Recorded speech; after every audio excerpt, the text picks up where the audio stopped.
Tänä vuonna museo täyttää 50 vuotta ja minä olen ollut koko sen ajan täällä töissä. Ensimmäisen kerran kun tulin Viitreskiin, niin tulin isoisäni kanssa, koska lapsuuden kotini on aivan täällä lähellä. Ja tultiin isoisän kanssa ylös katsomaan huutokauppaa 68 ja silloin mä rakastuin tulisesti tähän taloon.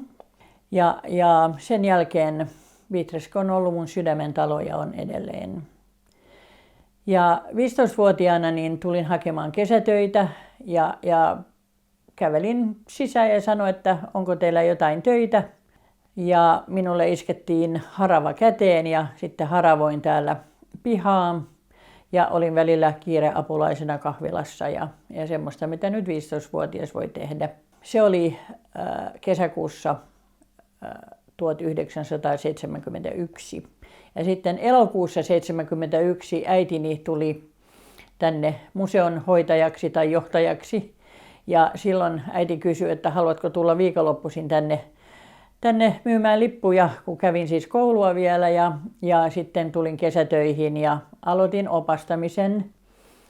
Ja oltiin äidin kanssa täällä sitten sen jälkeen, kun olin lopettanut koulun. Se oli 73.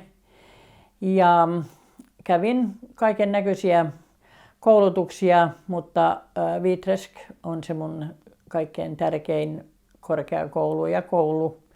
Eli tänne jäin, siitä olen hyvin iloinen. Ja äiti jäi eläkkeelle 1997 ja silloin minusta tuli museonhoitaja.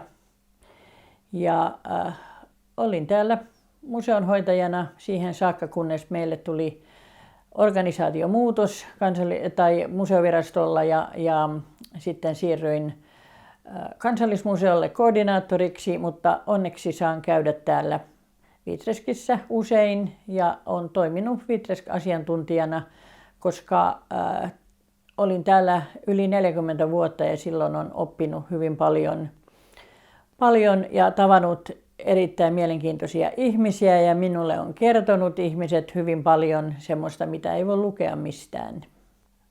Lapsuuden kotini Tyriksen kartano on tässä 1,5 kilometrin päässä ja tässä Luoman kylässä, missä tämä Viitresk sijaitsee, niin täällä oli semmoinen tapa, että käytiin toisten luona kylässä ja kahviteltiin ja syötiin rapuja ja kaiken näköistä. Meidän Tyriksen vanhassa vieraskirjassa on eri paikoissa on sekä Eliel että Loije Saarisen nimikirjoitukset, että ovat olleet kahvikutsuilla tai päivällisillä. Ja sitten myöskin Pipsanin ja hänen miehensä Robert Swansonin nimikirjoitukset löytyy sieltä. Ja isoisäni isä, professori Ernst Ehrnrooth ja hänen vaimonsa Karin Ehrnrooth, niin olivat ne perhetutot Saaristen kanssa, koska isoisäni oli silloin alle 10-vuotias. Ja Ernst Ehrnrooth oli sanonut Saariselle kerran, että olisi mukava saada tähän taloon veranta. Isoisäni kertoi minulle, että Eliel otti hänen tinasotilaslaatikon kannen ja piirsi sen verannan siihen kannen sisäpuolelle,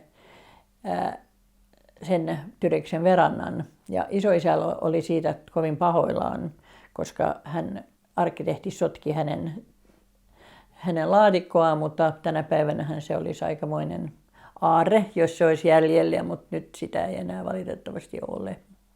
Veranta sopi hyvin siihen taloon. Se oli semmoinen puolikaaren muotoinen ja siinä on valkoisia pilareita ja puulattia ja sitten siinä alhaalla tai alapuolella on semmoisia ristin tyyppisiä puurakennelmia.